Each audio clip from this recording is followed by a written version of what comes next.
les mecs, j'espère que vous allez bien. On se retrouve pour cette nouvelle vidéo, le débrief entre le Real Madrid et Séville. Je vais peut-être casser l'ambiance.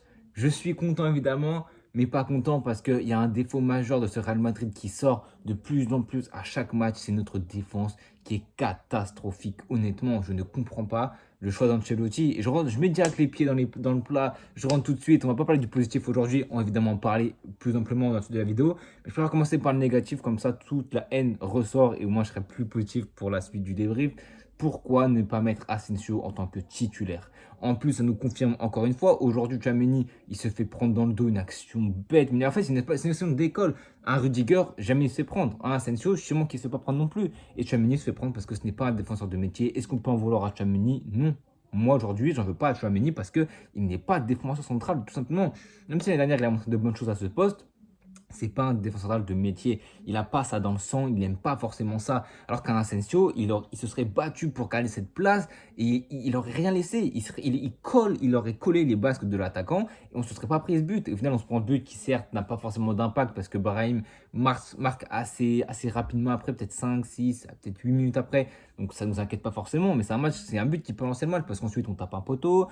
Certes, Séville n'a pas eu beaucoup d'occasions, mais tu vois, ça peut aller très vite. Heureusement qu'on est Real Madrid à domicile et qu'on était en pleine confiance aujourd'hui, parce que sinon, ça aurait pu faire mal cette errance défensive de Tchouaméni, parce qu'au final, Vasquez, sur son côté, il n'y a rien eu du tout, parce qu'il est offensif. Toutes les attaques venaient du côté droit, côté de Luque Bacchio, et que Mavinga était là, présent à la place de Ferland Mendy, blessé, mais surtout à la place de Fran Garcia, parce que je pense que Fran Garcia, dans ce match, il se serait fait bousiller par Luque Bacchio, et je pense qu'Ancelotti le sait, il savait que le danger principal viendrait du côté droit de Séville, du côté de Luque Bacchio, et c'est pour ça qu'il a mis un Kamavinga au rôle plus défensif. Dis-toi, dans cette défense à 4, on a deux milieux de terrain que sont Tchouaméni et Kamavinga. Kamavinga latéral gauche, Tchouaméni défense centrale. On a un Rudiger défense centrale de métier. On a un Lucas Vasquez ailier droit de métier qui se trouve défense centrale au fil du temps, des années, depuis 3-4 ans.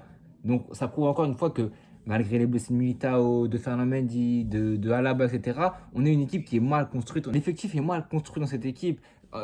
Perez a dit, il me semble, qu'il ne recrutera pas de défense centrale cet été, et honnêtement, ou même de défenseurs droits, parce que Cavaral est aussi blessé.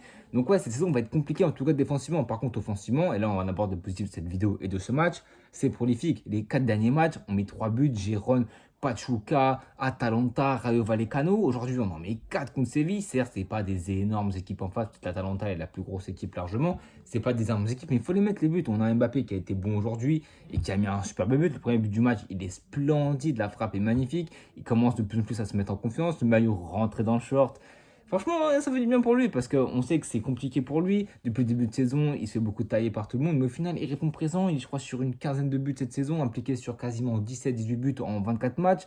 Buteur, passeur aujourd'hui. 4 fois buteur de suite depuis le début, enfin depuis les 4 derniers matchs, il est buteur. Donc franchement, c'est un bon Mbappé qu'on voit aujourd'hui, même dans le jeu où il a proposé, il a offert des solutions, il a offert des passes. Certes, il y a toujours un peu de déchets dans le jeu, mais voilà, on voit Mbappé qui commence à mûrir dans son jeu, qui commence à être de plus en plus à l'aise dans cette équipe, avoir les automatismes aussi avec Rodrigo, mais aussi avec Bellingham et avec les autres qui sont autour. Vinicius n'était pas présent aujourd'hui parce que carton jaune contre le Rayo Vallecano, il me semble, quand il est rentré, qui a pas eu le pénalty sifflé contre lui, donc il n'était pas là aujourd'hui. Ça ne doit pas empêcher de créer du danger, d'être dangereux partout. Aussi bien au milieu de terrain par les présences de Valverde et Ceballos qui franchement ont récupéré beaucoup de ballons. Ceballos était titulaire aujourd'hui, il a fait du bien dans ce milieu de terrain, avec Valverde aussi, qui a aussi lui mis un but extraordinaire, la frappe qui est, pour moi elle est plus spectaculaire qu'Mbappé parce que vraiment, même elle est plus loin. Il a peut-être un peu plus de temps pour réfléchir, même si Mbappé est quand même assez esselé sur son action et a aussi le temps. Mais là, Valverde, il a le temps, mais sur un corner comme ça, contrôle, il décoche une frappe, elle va à droite, gauche, au final elle va à droite, bref, le gardien il peut rien faire, il s'est fait allumer aujourd'hui le pauvre par Mbappé et par Valverde, sans parler même du but de le troisième but, c'est un renversement, je crois que c'est renversement de Vasquez, il me semble, et je crois, je sais plus si c'est le but de, oui, le dernier but de Brahim, le quatrième but en tout cas, je me rappelle très bien, jeu entre Mbappé qui sert pas à gauche, Bellingham et les Rodri, etc. Non, qui sert pas les Bellingham, etc. Côté gauche comme Mavinga. Il va plus à droite, il va trouver Lucas Vasquez qui trouve un tailleur. Je crois il trouve peut-être Rodrigo, il trouve Brahim et Brahim va finir magnifiquement bien. Et honnêtement, Vasquez aujourd'hui, il m'a plu parce qu'on sait que c'est un profil depuis le début de la saison et depuis longtemps. Il est en dents de scie, il fait des bonnes performances et puis il chie dessus, puis il fait des bonnes performances. C'est un joueur vraiment irrégulier, mais par contre, quand il est dans son top, il est très fort. En tout cas, offensivement, il a beaucoup apporté aujourd'hui par des décalages, par des courses. Franchement, les Sévillans ne nous avaient plus donné de la tête. Tu sentais que au moment du 2-0, tu te dis qu'il pouvait rien nous arriver. Je pense que c'est peut-être la plus belle première mi-temps qu'on a vue depuis le début de la saison, depuis le côté Real Madrid. Évidemment, il y a une vingtaine de matchs, on ne parle pas tous les matchs, mais je nous ai rarement vu aussi bien, aussi confiant, rentrer bien dans un match, parce que c'est rare qu'on ait la possession et qu'on rentre dans un match pleinement. Des 10 premières minutes, on met un but, on est très bon dans le milieu de terrain, on est très compact, il n'y a quasiment rien qui passe. Comme Vinga, il bouffe Luque Bacchio. Mentalement, les Sévillans, ils sont pas dedans. Donc, ouais, franchement, on a vu du très très bon en première mi-temps, un peu moins dans la deuxième parce qu'on prend le but et parce qu'on dessert un peu notre marquage. Et honnêtement, on se déconcentre totalement parce que on sait qu'on est le Real Madrid, on sait qu'on va face à une équipe sévillane qui, certes, même s'ils sont sur de bons résultats, je crois que c'est 2-3 victoires sur les 5 derniers matchs, ils sont quand même milieu de tableau. Ils reviennent d'une saison de galère la saison dernière où ils ont lutté jusqu'à la fin. Donc là, ils sont un peu mieux, mais on sait qu'on est supérieur à eux et c'est comme ça depuis le début de la saison. On sait que nos adversaires, on est supérieur à eux, du coup. On a joué en dilettante. Et ce que j'ai aimé la première mi-temps, c'était qu'on n'a pas joué en dilettante. On a joué pour gagner, on a joué pour prendre les 3 points. Et c'est ça qu'il faut faire à chaque match. Et c'est pour ça que j'attends que le début de deuxième partie de saison commence. Parce que c'est là où on va attendre un vrai Real Madrid. Un Real Madrid conquérant, aussi bien dans le jeu qu'à la finition, comme on peut le voir depuis le début de la saison. Maintenant, avec aussi un gros choc défensif. Parce que sans parler de Tchouaméni, à un moment donné, Courtois met une caillasse à Tchouaméni, on prend une grosse frappe, heureusement Courtois est là pour la dégager. Il y a eu un poteau aujourd'hui, il y a Courtois à un moment donné qui frappe déviée par Rudiger, Courtois qui se détend bien. Donc ouais, on n'a pas non plus été très serein défensivement, et c'est notre problème depuis le début de la saison, je pense, parce que les buts on les met, les points on les gagne petit à petit, mais par contre la défense, on se prend quand même beaucoup de buts par des erreurs défensives. Encore si tu prends des frappes à la Foden, à la Gvardiol en Ligue des Champions, je comprends, là tu peux rien faire, mais là c'est vraiment des erreurs bêtes d'appréciation, de marquage, de compréhension du jeu, et tu te fais battre à ton propre jeu. Donc ouais, aujourd'hui ça ne nous a pas sanctionné, mais contre le Rayo par exemple, où ça a été beaucoup plus compliqué, ça allait de n'importe où, on n'a pas su gérer le match. Là on a su gérer le match, on a su prendre des risques quand il fallait en prendre, de calmer le jeu quand il le fallait. Ceballos c'était très très bon aujourd'hui, mais tout comme Valverde, globalement comme toute l'équipe, peut-être Brahim, même s'il a marqué peut-être un tout en dessous depuis certains matchs, mais on va pas en tenir rigueur aujourd'hui. Je pense qu'on a tous été très très solides aujourd'hui. Güler en plus est rentré. On a vu Jesus Navas qui joue son dernier match après 988 matchs joués de sa part avec Séville.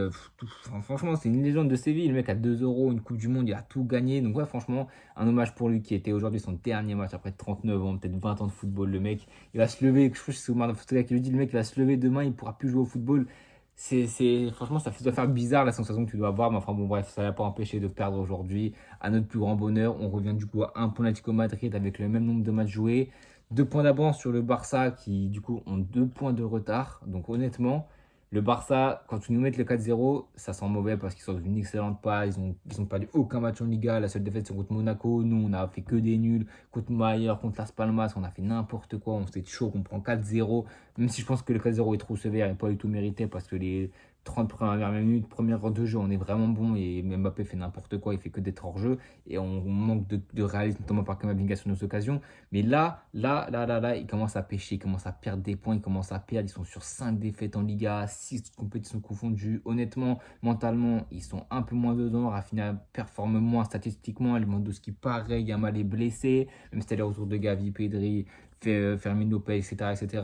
Ils ont toujours pas Ter Stegen, toujours pas Araujo. Donc ouais, franchement, c'est compliqué pour eux, à notre plus grand bonheur. Donc honnêtement, on peut se dire, il y a peut-être 5-6 journées qu'ils auraient eu 10 points d'avance sur nous. Au final, ils sont à 2 points de l'Atlético Bilbao. Si Bilbao gagne leur prochain match et que le Barça perd, ils peuvent être quatrième. Donc ouais, franchement, cette Liga est relancée. Atlético Madrid qui sort de nulle part, qui vient prendre pour un point d'avance sur le Real, 3 sur le Barça en les tapant 2-1 à la dernière seconde. Le débrief est disponible dans la description, tout comme mon TikTok, mon Twitter, pour en voir plus tout simplement de moi qui parle de football parce que c'est la passion, parce que c'est le Real Madrid, parce que c'est magnifique tout simplement. Petite mention spéciale aussi à Saint-Etienne, j'ai vu le match évidemment. Une débat 4-0 contre Marseille, mais bon, j'ai envie de vous dire, ce club est, même si c'était un nouveau joueur, ça pue la Ligue 2, même si c'était la Coupe de France, etc. On sait que ça n'a jamais été notre fort, hein. La dernière fois qu'on l'a gagné, c'était, je sais pas, années 60-70, donc bon, je savais très bien qu'on n'allait rien faire aujourd'hui, même si bon, face à un public comme ça, t'as de l'envie, mais au final, tu fais rien, donc bon.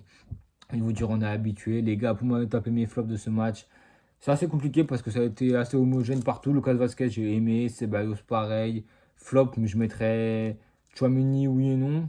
Parce que bon, c'est pas son poste, mais bon, il a pas fait un bon match. Mais enfin, il a pas fait un bon match, il a fait un match, il a fait son match, mais il a fait une grosse erreur qui nous vaut un but, donc tu peux le mettre dans flop pour ça. Me serait trop sévère et j'ai envie de lâcher un peu la vie de Chouameni, l'acharnement qu'il y a autour de lui. On sait que, en tout cas, moi, je sais que c'est pas forcément un joueur pour le Real Madrid S'il veut être un joueur du Real Madrid, pour moi, c'est plus en défense centrale et je pense pas qu'il a envie. Je pense pas qu'il.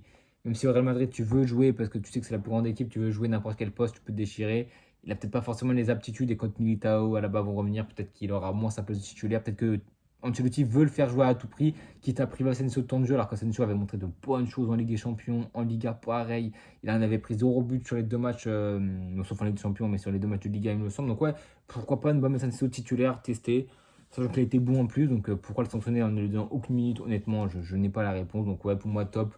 Ceballos, Vasquez, Mbappé qui a été bon, Bellingham pareil dans l'activité, toujours pareil. Offensivement, Rodrigo marque en plus aujourd'hui. Donc ouais, ils prennent de la confiance, tout le monde est là, on prend les 3 points, on reste en 2024 sur le podium deuxième. Maintenant, le concret, c'est bientôt, c'est en janvier, c'est la Super Coupe d'Espagne, Ligue des Champions et le run en Liga qui va être fou, je pense. En tout cas, les gars, n'hésitez pas à vous abonner, à liker, partager et à bientôt tout le monde.